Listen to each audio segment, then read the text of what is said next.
Hello, we are going to be making some awesome, tasty, circular donuts. So here's a few things that you're going to need first. To make this happen, you are going to need a little paper plate, because I like to hot glue my donut to my paper plate. You are also going to need some joint compound. I get that from Lowe's. It's very inexpensive. You get all-purpose joint compound, all right? And I get 3.5 quarts for maybe less than $11, and that takes care of quite a few classes. So that looks like fake frosting. It's also really good if you need to preserve something. We make cakes in like 4th and 5th grade, so we do pop art that way. I use a little bit of masking tape and butcher paper or any other kind of like scrap paper. I try to use browns to save a step, okay? So those are the things that you're going to need. Use this brown paper and crumple it up to create volume for your donut, because donuts are nice and fluffy. So I'm going to go ahead and crumple this up.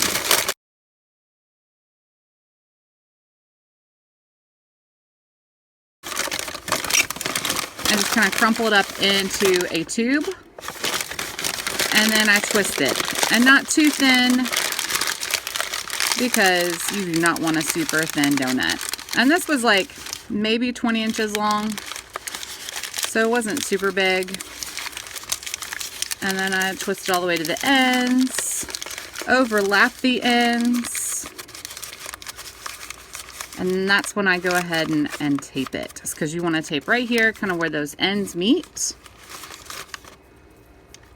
And it's a good idea to go ahead and have that tape ready. Miss Diggs does that in the class for everybody, so I go ahead and have that at the tables for you. All right, so I'm going to tape that around. And a lot of times we'll either, add a little bit of brown paint with a little sponge just to kind of touch it up so it doesn't show. And then you've got your little donut. And then I hot glue it to here. And I have all my friends come meet me, hot glue the bottom, so that way it doesn't wiggle around as they're doing their joint compound. So here's what you're going to do next. So once I hot glue that, you're going to use a little bit of your joint compound and a little bit of it on your plastic spoon, almost like you're putting real frosting like on a sugar cookie or cake. I just plop it on, and then I use the back of my spoon, just kind of smooth it out on top. Now, because this is paper, you're going to see some of those little holes in places. So because this is joint compound, its job is to cover those.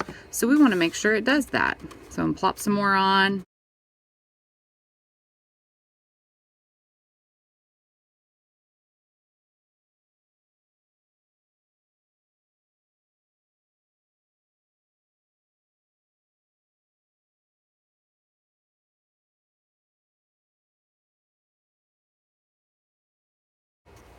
All right, so once that's done and it's dry, you let it dry for like a day or the afternoon.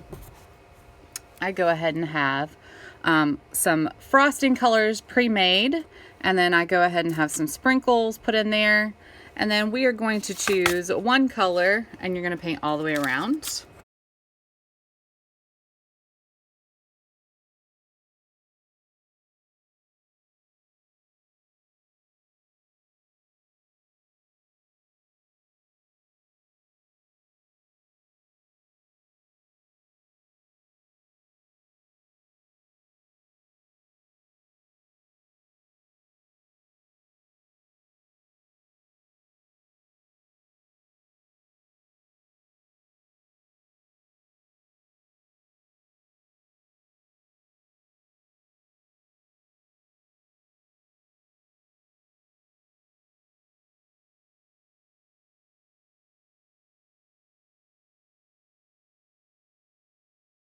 And now we have drizzles, so that way we can have a nice little fancy drizzle. I let them pick up to two.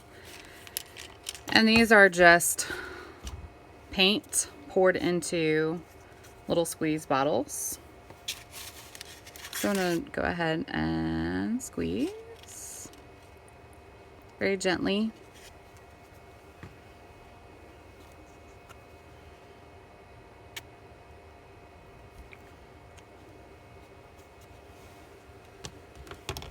Now we have to use a glue in order for the sprinkles to stick. Okay, so if you want those sprinkles, I do the glue last. So